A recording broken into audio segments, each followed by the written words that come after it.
Here's an AMI This Week shortcut with Beth Deer.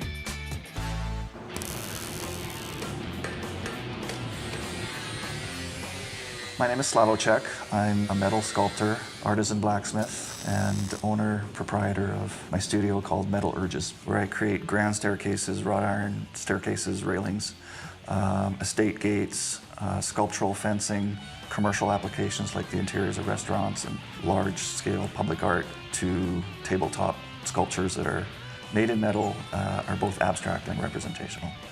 My guide dog Patronus and I decided to visit Slavo at his studio to see how he creates his work and get my heavy metal on.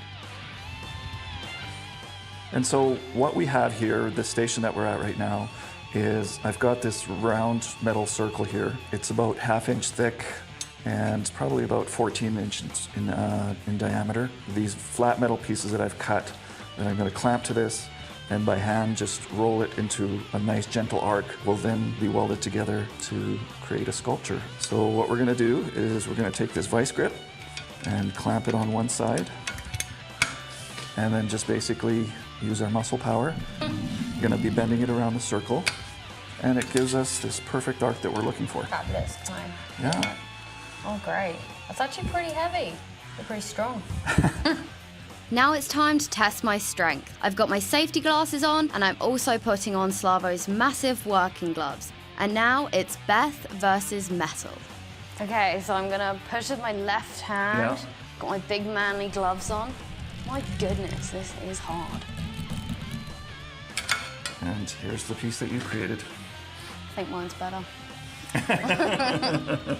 So some of the techniques that I use are hand hammering, grinding. It's a very physical form, you know, bending metal physically, shaping it, just sort of whatever technique that is in my toolbox to bend metal to make it look the way I want it to look. Metal is the most recyclable, environmentally friendly material that is. Like, it basically has no end date. All metals can be recycled almost to infinity. After bending several more of the metal half moons, I put on a welding mask, and Slavo started welding pieces of metal upright until they began to resemble long strands of grass blowing in the wind.